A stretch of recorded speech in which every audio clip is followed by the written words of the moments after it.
Hi there, interior design lovers. Welcome back to the Business of Beautiful Spaces, the podcast where we blend design inspiration with all behind the scenes tips and tricks you need to thrive in your business. I'm your host, Laura Thornton, and with over 27 years in this interior design game and running a 7-figure design company, trust me, I've seen it all.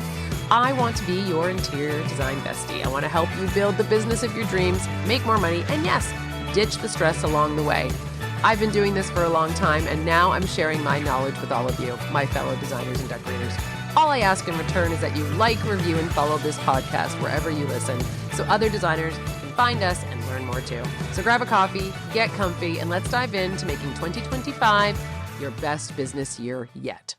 Let's talk about standing out in the interior design industry. It's no secret that this is a really competitive field, and it's filled with incredibly talented professionals offering stunning designs and top-notch services. So whether you are a seasoned designer or you're just starting out on your journey, it's really hard to carve out your unique space in a very crowded market. It can feel overwhelming. And I know if you're anything like me and you listen to other podcasts and you're involved in building your business with listening to Instagram posts and all of these things, and we're bombarded with all this information, one of them you constantly hear is about how you stand out in a crowd and what's your niche. And I recently went to an event, and it was literally an afternoon of talking about that. And it really made me rethink about niche marketing and niching down in the business. And so I wanted to share some of that with you today. And how do you find that footing? And how do you ensure that your business is still going to thrive if you're deciding you're going to niche down into a market or niche down into a very specific field of market?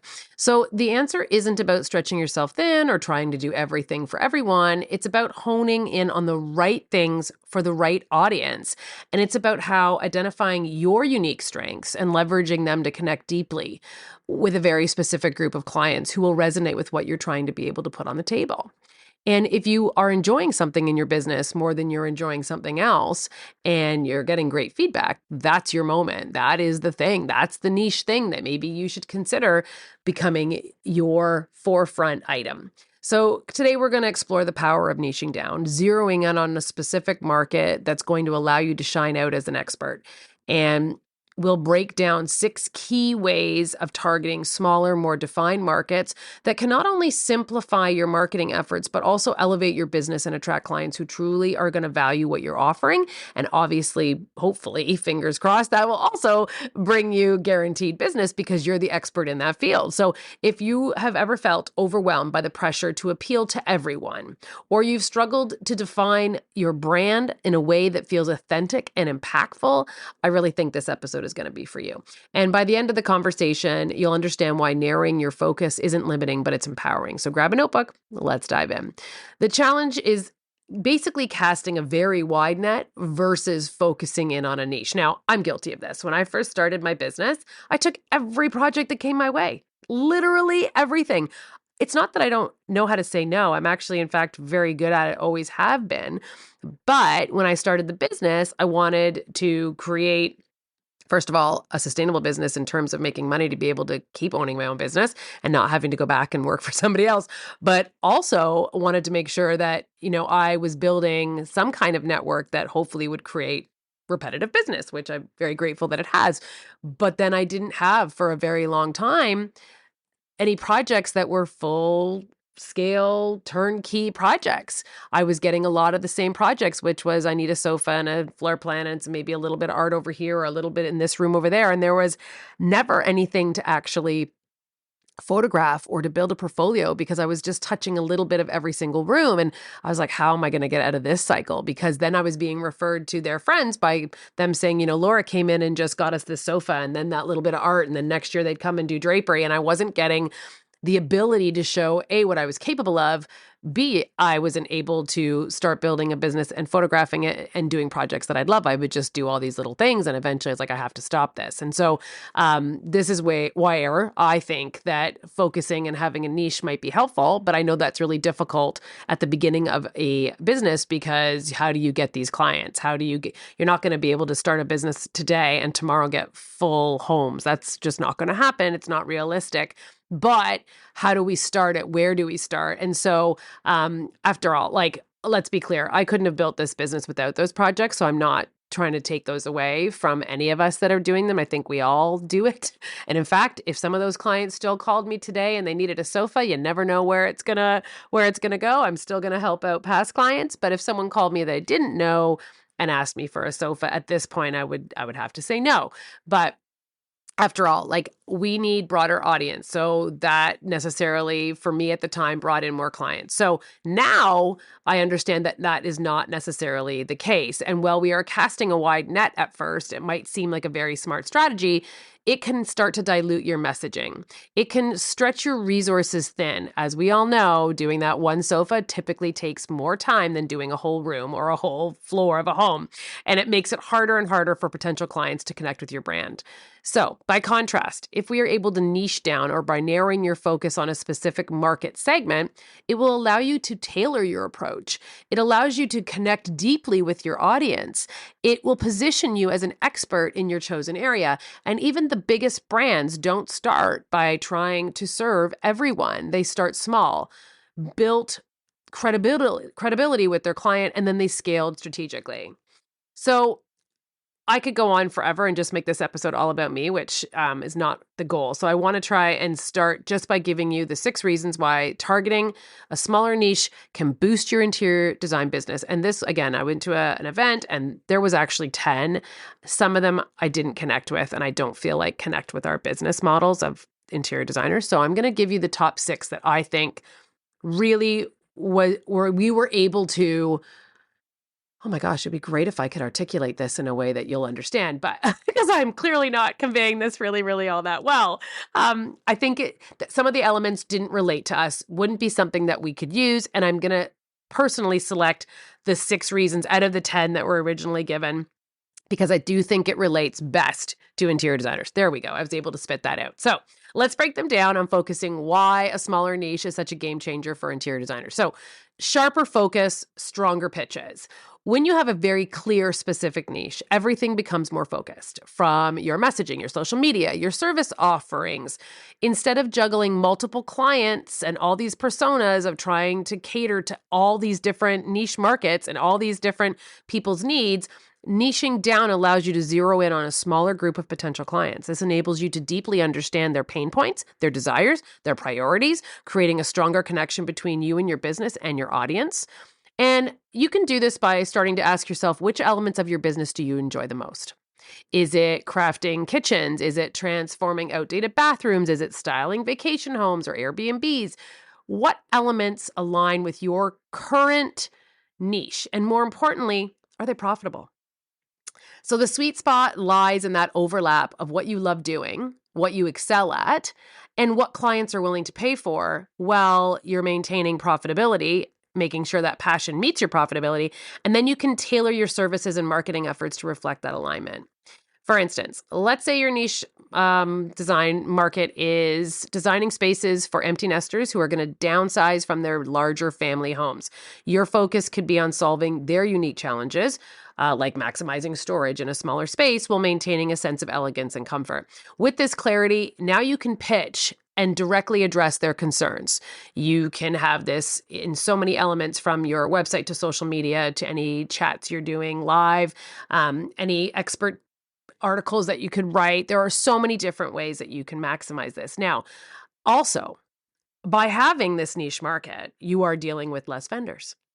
So all of a sudden, your niching down has created a more simplified workflow for you.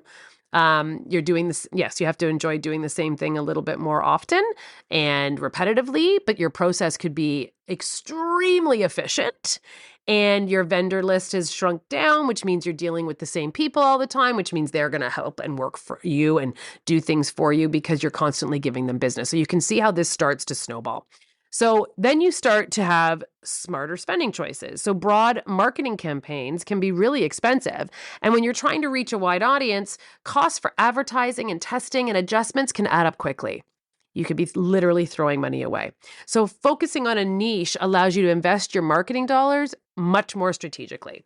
Instead of spreading yourself thin, You can direct resources towards higher impact efforts that resonate with your specific audience. For example, targeting social media ads or partnering with any kind of influencer in this area or any trade shows with a specific niche market that you're trying to get into. And it can yield better results without breaking the bank. So therefore, you're more profitable. So number 3 would be improving your marketing focus, as we kind of touched on before. Let's be honest, marketing is overwhelming, period, end of story. And it can sometimes feel like an endless checklist. I know I've talked about it many times here on this podcast. I sit down every Saturday of the first of the month and we plan, and then I let it go further, and I tried to do it for 3 months, and I did that for a year to see if that was advantageous. But 3 months out, you really can't change your path. So I found once a month. So even once a month, a full day that's 12 days in a year that I'm devoting to social media. I don't know what you're doing. Maybe we can share that and find out if there's a more efficient way, or do we pass that on to somebody else and just let them run with it? So either way, you're going to want to know if you're wasting money and you're throwing it at the right thing, and hoping that it sticks. But when your target audience is too broad, the complexity grows exponentially. So each client may require a different message, a different tone, a different platform, making it very difficult to create a cohesive strategy. Sorry, apparently somebody outside thinks that they are a race car driver and are making tons of noise. I don't know if that's going to pick up or not, but it sounds like I am working on a speedway outside my office today, and I am not.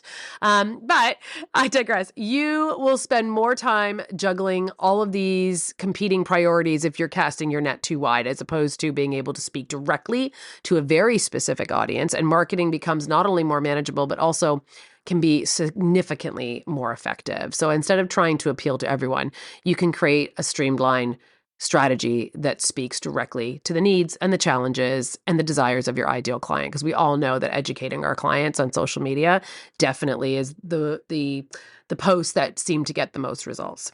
So we can simplify that messaging, and all that content creation where you're just throwing spaghetti at the wall and seeing what sticks will become very clear, because your messaging becomes laser focused. You're no longer crafting generic posts and campaigns that you're trying to see who it resonates with this wide range of clients. Instead, you're creating a very tailored content that feels like it was made just for the audience that is receiving it.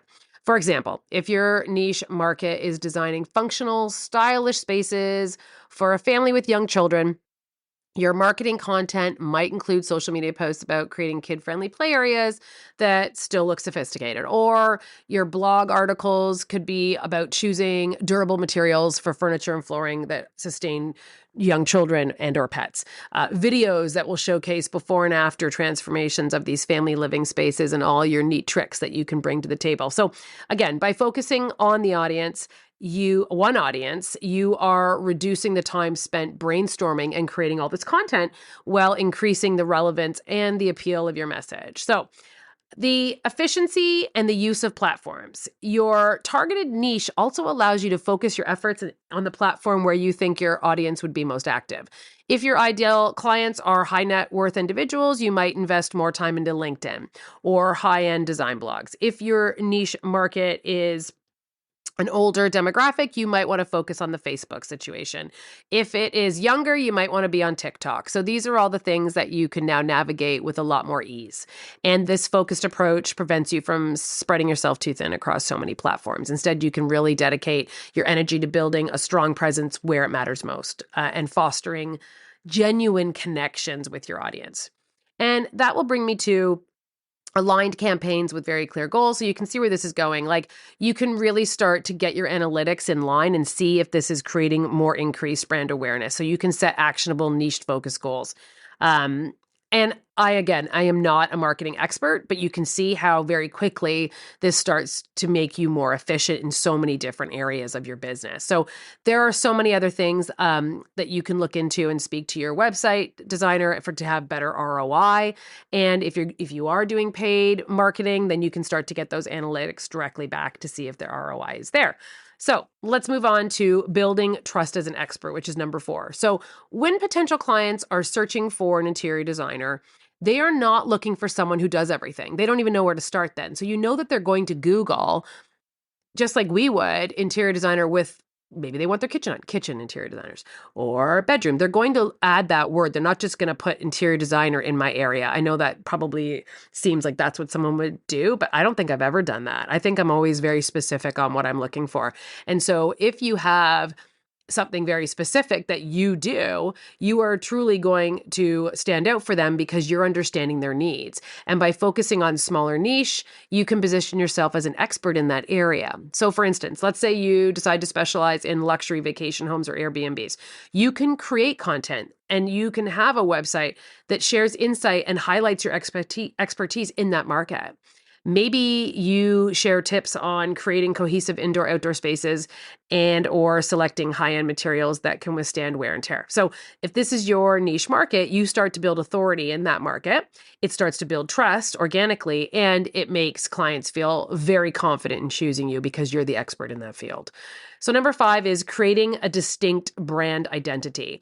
And in a competitive industry, standing out is essential. So I know for me, if I'm trying to do a design build or I'm trying to win a renovation, like I stand out because I'm a woman.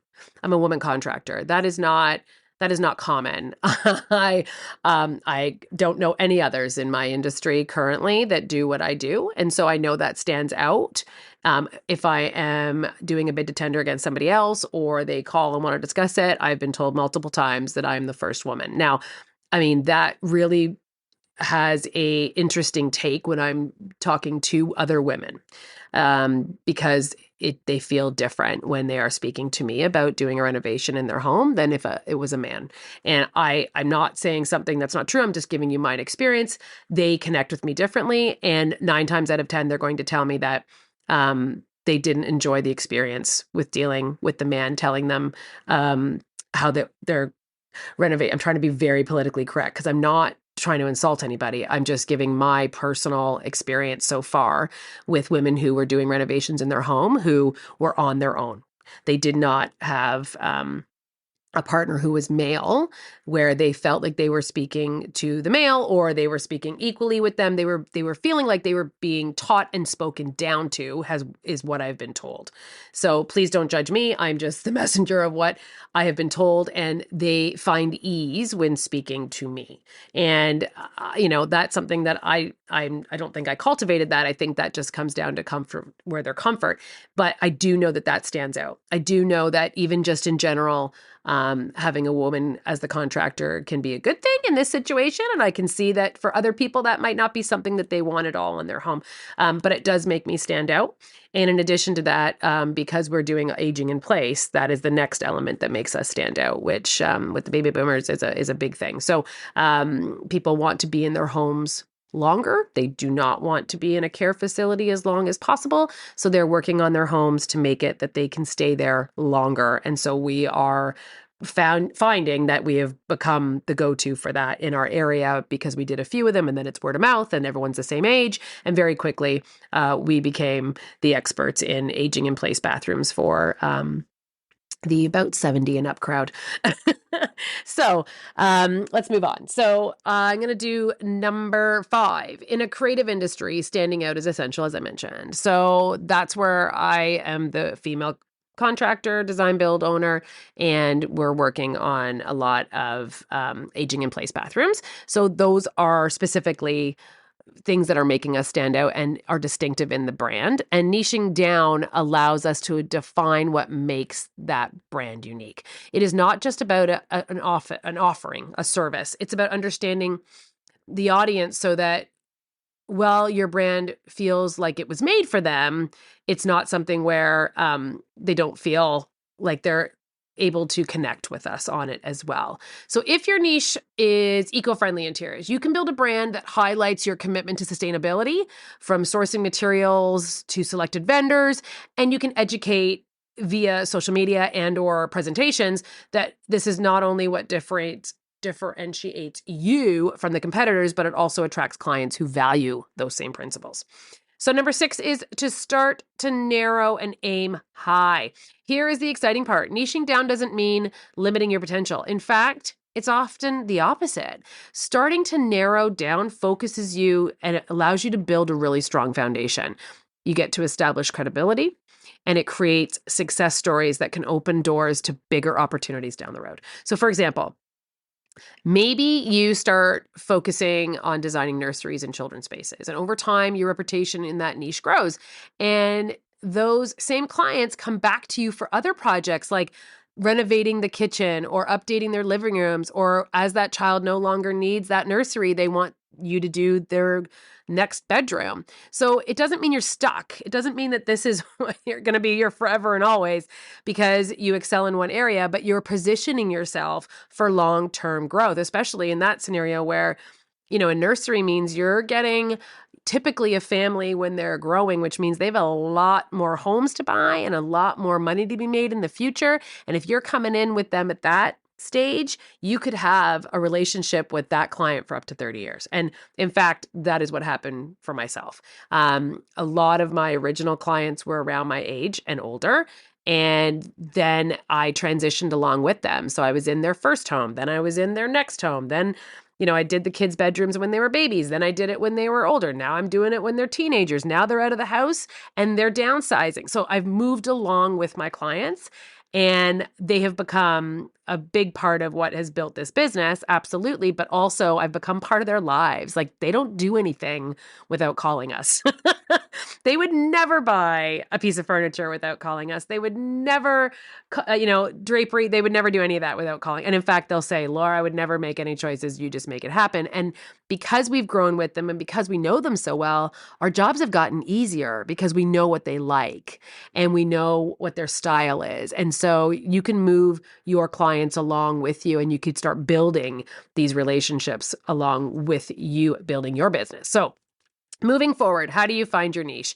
As I mentioned before, it's about honing down the focus on what you're enjoying. What do you enjoy most about your design business right now? What projects are you hoping to do more of in 2025? Take those, write them down, figure out what about them that you're loving. And as I mentioned earlier, you have to also make sure that this is profitable. So out of what you're loving doing, in the most projects you've done in the past and that you're hoping to get more of in 2025, where in that process or in those projects were you making the most money?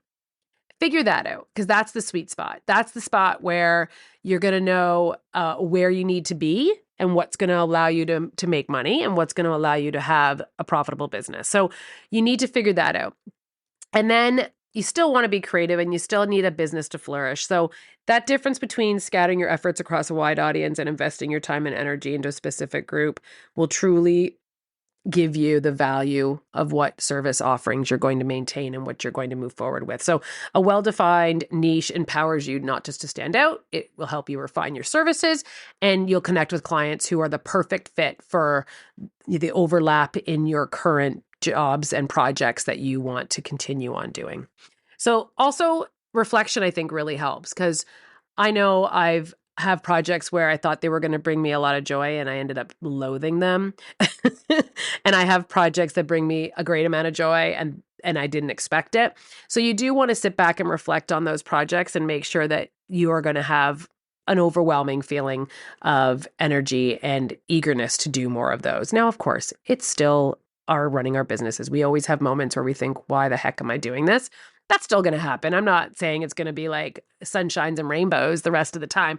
Of course, that's important that you are doing that balance of what you love to do, what is making you money, and who are the clients that you want to work with and enjoy working with most. So I would say start with those reflections and do the deep dive into your numbers and make sure that those align.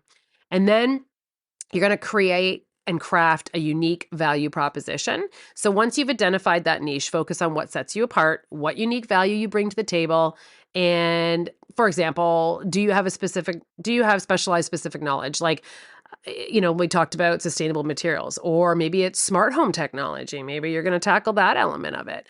And good for you because that changes so rapidly. I wish you luck and I adore you for doing it. And have you maybe developed and streamlined your process so that it coincides and works along with this so it's stress-free for your client. So definitely to figure out where your niche is, what do you enjoy? Where are you profitable? Start with reflection on your past projects and the clients you want to work with.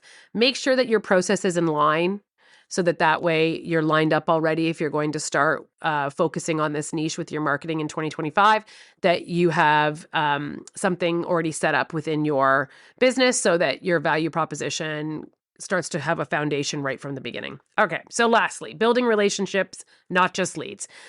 Niching down isn't about appealing to everybody, as I mentioned. It's about building meaningful relationships with the right clients. And by focusing on the smaller, well-defined audience, we can invest more time in nurturing those connections. So this could include offering personalized consultations and personalized follow-ups, provide value-specific content through your blog. I wish I had done a newsletter or a blog years before I did. I cannot believe what a game changer it is. I just could never find the time. So finally, I found the time by engaging with someone who did it for me, and game changer. Game changer. So if you're not doing it, I would highly recommend doing it, because I didn't realize how many people would read it. Unfortunately, the way my world works, I sign up for them and then I flag them thinking I'm going to read them, and I don't. But what I don't realize is not everyone has a busy life. So some people actually really do read these things, and God love them for it. So I have all good intentions to do it. So I feel like it's bad karma saying that I don't, because people do. And so then we send out these newsletters once a month. And shockingly, clients respond because God love them, they think it's coming from me. And it kind of is. Like, we work together and I know what every month what I want to send out there. But I didn't sit down and spend the 2-3 hours that our marketing fabulous woman does. And we work on it together. We know what we're going to do, and she knows the content, and I supply the pictures, but she comes up with all the beautiful words and all the lovely things. And clients reply back to me, Laura, I love this one. Thanks for the tip. Hope you're well. So not only are they being reminded that we exist, we're educating them, we're reminding them of like what they should be doing on simple little things. If it's monthly newsletters or sometimes quarterly, we'll say like, it's the fall, make sure you do this, and this, just really cute things and fun facts and what we're up to. And we're now in connection, but also I'm able to show and personalize offerings directly to past clients about how the business is changing. And maybe it's going to change along with them, and they're going to connect with that and reach out to you and want the next thing. So sorry, I went off on a tangent there, but I didn't realize how beneficial that blog and also newsletter would be. It also helps with your SEO. Whole other thing. But often these are best resources, and they will also tell their friends. I sent my friend your newsletter. Hopefully they'll reach out to you because they're working on a new house right now. And like, shockingly, it's been a really great feedback and ROI for very little cost to the business. So sorry, went off on a tangent, but let's circle back to building those relationships, not just leads. So staying engaged with past clients. This was where I was headed with this, who will fit your niche market and or refer you to others, because that is often the best resource. So when clients feel seen and understood, they're more likely to trust you, recommend you, and come back for future projects. So I'm sorry I went off there on a tangent, but I was jumping ahead and that's where I was going. So closing thoughts on this. Carving out your place in the interior design industry, it can be really quite transformative in your business and really to your audience. And I would love for, even if you still engage in the everything and all things, it doesn't mean that you can't start trying to focus and reflect on the jobs you are doing to see which ones are bringing you the most joy, or what elements throughout the process are bringing you the most joy. So just start being conscious of it. I think that's the best word. It doesn't mean you have to jump on this. It doesn't mean you have to do it right away. It doesn't mean you have to do it at all. But I do think that if you know what areas you're enjoying, you could start to create a much more enjoyable stream of business and future workflow. So I hope you enjoyed this. I hope you enjoyed it as much as I did. Like I said, I just crammed in 4 hours in 20 minutes, but I really enjoyed it. And it really made me think about my business and what makes us stand out. And I hope that it gives you some insight into doing the same for you. And thank you for tuning into this episode. I hope that it inspires you to embrace the power of niching down and to make 2025 a year of focused, intentional growth for you and your business. So until next time, remember, it's not about doing everything, it's about doing the right thing. So take care, and I will see you in the next episode.